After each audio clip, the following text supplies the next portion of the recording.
నమస్తే. తిరుమల చుట్టూ మరోసారి వివాదాలు చుట్టుకున్నాయి. అంటే సిట్ తన దూకుడిని పెంచటం, సుబ్బారెడ్డి గారి ముఖ్య అనుచరుడు అనుయాయుడిగా చెప్పబడుతున్న చిన్న అప్పన్న ఆల్రెడీ అరెస్ట్ అయ్యారు. ఆయన ఈ కల్తీ నెయ్యి అని వాళ్ళు చెప్తున్న కేసులో 24th అక్యూజ్డ్. ఆయన రిమాండ్ రిపోర్ట్లో సిట్ కొన్ని ముఖ్యమైన అంశాలను పొందుపరిచింది అని వాళ్ళు చెప్తున్నారు. అవేంటంటే ఈయన ఆ, భోలేబాబా డైరీ వాళ్ళని బ్లాక్మెయిల్ చేశారు, అమౌంట్ డిమాండ్ చేశారు. కుదరకపోయేసరికి వాళ్ళు తప్పుకోవడంతో వీళ్ళకి కావాల్సిన వాళ్ళు పెట్టుకున్నారు. ఇందులో సుబ్బారెడ్డి గారిని సుబ్బారెడ్డి గారి సెంటర్గా ఇది నడుస్తుంది. ఈ వ్యవహారంతో పాటు మడకశిర ఎమ్మెల్యే గారి భగవద్గీత వివాదం, వీటి మీద సమగ్రంగా చర్చించడానికి మనతో ఉన్నారు వైఎస్ఆర్సీపీ అధికార ప్రతినిధి, అలాగే రాష్ట్ర దేవాదాయ శాఖ మాజీ సలహాదారు కూడా ఆయన జ్వాలాపురం శ్రీకాంత్ గారు.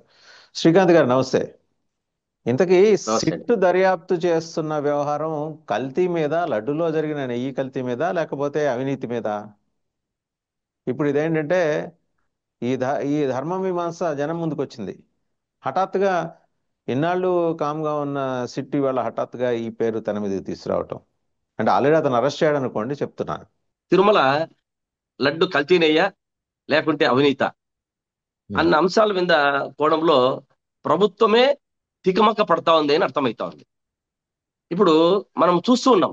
అంటే ఈ ప్రభుత్వం యొక్క కక్ష సాధింపు చర్యల్లో భాగంగా ఇప్పుడు వివేకానంద రెడ్డి హత్య కేసు చూసాం. సిబిఐ ఎంక్వైరీ అయినప్పటికీ మరీ సునీత గారిని పిలిపించి వారితో మభ్యపెట్టి పాపము ఆమెతో కూడా మరీ సిబిఐ ఎంక్వైరీ చేయించారు. ఆ విధంగానే ఉమ్, ఇది ఉంది. మనం ఉమ్, ఏదేమైనా ఉమ్, కోర్టులను గౌరవిస్తాం. కానీ ఉమ్, ఆంధ్రప్రదేశ్ లో ఉన్న సిట్ అంటే కొంచెం నమ్మకం లేకుండా పోయినట్లుంది అందరికీ కూడా. సెంట్రల్ సిట్ కాబట్టి కొంచెము జరుగుతుందనే అవకాశాలు, మేలు జరుగుతుందనే అవకాశాలు, దీన్ని పరిపూర్ణంగా నిర్ధారణ చేసి ఏమి చెప్పగలరనే అవకాశాలు ఉన్నాయని అందరూ ప్రజలు ఆశిస్తున్నారు. దీంట్లో తిరుమల తిరుపతి కల్తీ నెయ్యి ఆరోపణలో ముఖ్యమంత్రి చంద్రబాబు నాయుడు గారు తిరుమలలో ఏమి జరగనప్పటికీ అప్పట్లో నెయ్యిలో జంతువుల కొవ్వు కలిసింది అని తిరుమల ప్రాతిష్ఠాన్ని దెబ్బతీశారు, ప్రతిష్టను దిగదార్చారు.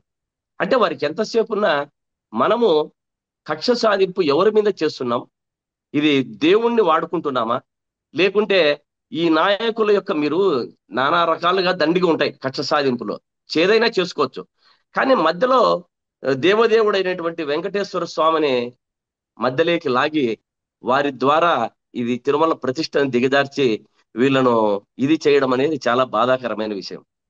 దీని అంశాల మీదకి వస్తే 2018కి ముందే సుబ్బారెడ్డి గారి దగ్గర పిఏ పనిచేసే ఈ చిన్న ఆ చిన్నప్పన్న ఈయన మానేశారు అప్పుడే. ఎప్పటికి? 2018లో. అంటే వారు రాజ్యసభ మన ఎంపీగా ఉన్నప్పటికీ 2019లో మనకు ప్రభుత్వం వచ్చింది. అప్పటికే చిన్నప్పన్న మానేశాడు. బాగా గమనించాలి దీన్నంతా కూడా. తర్వాత ఉమ్. ఈయన ఎక్కడ పనిచేశాడు? మన టీడీపీ ఇప్పుడు మన అప్పట్లో టీడీపీ ఉన్నట్టు వేమిరెడ్డి ప్రభాకర్ రెడ్డి గారి దగ్గర కూడా పనిచేశాడు చిన్నప్పన్న. అంటే బాబు గారు నెయ్యిలో జంతు కొవ్వు కలిసిందనే ఆరోపణలపై విచారణ కోరుతూ సుప్రీంకోర్టులో కేసు వేసినది, ఆశ్రయించినది వైవి సుబ్బారెడ్డి గారు. అంటే ఇట్లా దేవదేవుణ్ణి ఆశ్రయించారు, దేవదేవుణ్ణి యొక్క ప్రతిష్టను దిగదారుస్తున్నారు, తిరుమల యొక్క ప్రతిష్టను అని చెప్పి సుబ్బారెడ్డి గారి సుప్రీంకోర్టులో కేసు వేయడం జరిగింది అప్పట్లో. ఆ అప్పుడు సుప్రీంకోర్టు కూడా దేవదేవుడైనటువంటి వెంకటేశ్వర స్వామిని రాజకీయాల్లోకి లాగద్దండి అని చెప్పి వారు అప్పట్లోనే మొటిక్కాయలు కూడా వేశారు ప్రభుత్వానికి. అంటే ఇవన్నీ ఎక్కడ పోతున్నాం, మనం ఏం చేస్తున్నాం, అది అనేది అర్థం లేకుండా కొంచెం కూడా ఈ బోలేబాబా డైరీలో వాళ్ళు దాదాపు 25,000 25 లక్షలు ఎంతో అడిగారని చెప్పి ఆ అప్పన్న మన చెప్పడము, ఈ అప్పన్నకు వచ్చిందని వాళ్ళ దగ్గర ఆధారాలు ఉన్నాయనడము, ఇవన్నీ కూడా హాస్యాస్పదంగా ఉన్నాయి. వసుదేవన్ గారు, ఇవంతా కూడా ఆధారాలు ఏది కూడా లేకుండా నిరాధారంగా సిట్టు, హైకోర్టు వారి యొక్క ఆదేశాల వరకు సిట్టు యొక్క అభిప్రాయాన్ని మనము వారి యొక్క విచారణను సమగ్రంగా కొనసాగాలని, దీంట్లో వెంకటేశ్వర స్వామిని రాజకీయాల్లోకి లాకుండా ఎవరు తప్పు చేసినా దేవుని దగ్గర తప్పే. మనం గతంలో చూసాం, దాదాపు 1000 కాళ్ళ మంటపాన్ని కూల్చిన తర్వాత ఎవరికి ఏమైంది, వారు చూస్తూనే ఉంటారు స్వామివారు. అంటే అప్పుడు ఒక కాషన్ ఇచ్చారు, నువ్వు మరీ కూడా జాగ్రత్తగా ఉండండి, మసులుకోండి అని ఆ రోజు ఇచ్చారు. కానీ ఈ రోజు మీరు అవినీతి చేస్తున్నారా లేదా అన్నది పక్కన పెడితే, ఈ వెంకటేశ్వర స్వామిని రాజకీయాల్లోకి లాగి తిరుమల తిరుపతి దేవస్థానం యొక్క ప్రతిష్టను దిగదార్చే విధంగా ప్రవర్తిస్తున్నారు. ఇది తగదు. దేవుడు ఆగ్రహించాడంటే ఎటువంటి వారైనా మట్టి కరచల్సిండేదే. అది గతంలో చూశారు. కాబట్టి ఇప్పుడు నేనేం డౌట్ చెప్తున్నానంటే, ఏంటంటే సార్, ఇప్పుడు కల్తీ గురించా అభ్యంతరం, లేకపోతే ఏది దీని పేరేంటి, అవినీతి గురించా? ఎందుకంటే ఇప్పుడు అదే కదా. సుప్రీంకోర్టు తేపకి లడ్డూలో కల్తీ జరిగింది, నెయ్యిలో కల్తీ జరిగింది, ఈ మాట మాట్లాడద్దని చెప్పింది సుప్రీంకోర్టు. మాట్లాడదని చెప్పిన తర్వాత కూడా మళ్ళీ రిపీటెడ్గా దాన్ని తెర మీదకి తీసుకురావటం, మీరు చెప్పినట్టు ఆ చిన్నప్పని ఎప్పుడో మానేశాడు అంటున్నారు. సరే, ఒకవేళ అతను అవినీతికి పాల్పడుంటే ఆ కేసు అవినీతి చుట్టూ తిరగాల. మళ్ళీ లడ్డు అవును. కల్తీ అని చెప్పేసి కరెక్ట్గా ముక్కోటే ఏకాదశి ముందరగా దీన్ని తెర మీద తీసుకురావడం ఏంటి? అంటే ఇది ఇప్పుడు డైవర్షన్ పాలిటిక్స్. మనము ముక్కోటి ఏకాదశి గురించి చూసాం. ముక్కోటి ఏకాదశి గురించి దాదాపు స్వామీజీలతో ఒక దాదాపు ఉన్న మన రాష్ట్రంలో ఉన్నటువంటి స్వామీజీలతో అంతా కూడా వారితో సమాలోచన జరిపి వారి యొక్క అభిప్రాయాన్ని సేకరణ చేసి వారి యొక్క సలహాలు సూచనల మేరకు సామాన్య భక్తులకు అందుబాటులో ఉండాలి వైకుంఠ ద్వార ప్రవేశం. ఆ అందుబాటులో ఆ ఒక్క రోజులో అయితే విఐపీలకు మాత్రమే పరిమితం అవుతా ఉంది.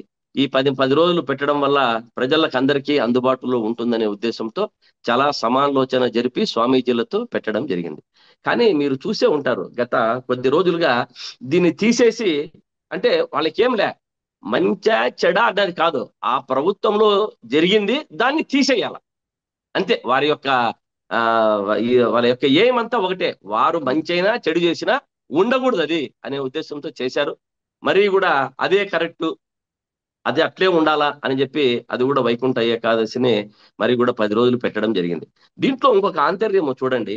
A2, A1, A3, A4, A20 అన్ని వదిలిపెట్టి A24 అరెస్ట్ చేయడంలో అంటే ఏం ఆంతర్యం? అతను వీక్ గా దొరికాడు చిన్నప్పన్న. అతన్ని పట్టుకొని అతని ద్వారా లేని ఆరోపణలు చేయించాలా అన్నది ఒక దురుద్దేశము అనేది రాష్ట్ర ప్రజలందరికీ ఇక్కడ తెలుస్తానే ఉంది. మిగతా వాళ్ళందరినీ వదిలిపెట్టడం ఏంది? A1, A2, A3, A4 వదిలిపెట్టి A24 పట్టుకోవడంలో కొండందోవి ఎలకన పట్టినట్లుంది కానీ అది మామూలుగా విచారణ సరిగ్గా జరిగినట్లు లేదు. అంటే వీళ్ళ ఆలోచన విధానం అట్లుంది. ఇప్పుడు వారితో ఏదో ఒకటి చేయించాలి, దాంతో ఆరోపణలు చేయించాలి, లాగాలన్నది ఈ తిరుమల తిరుపతి దేవస్థానంలో దేవుడే చూసుకుంటాడు. ఇది ఎవరిని కూడా ఇటువంటి నిరాధారణమైన నిందలు మోపినా వాళ్ళని ఎట్టి పరిస్థితుల్లోనూ క్షమించడు. వారికి జరిగేది తొందరలోనే చూపిస్తాడు సోమవారం, అప్పుడు అర్థమవుతుంది వీళ్ళకి.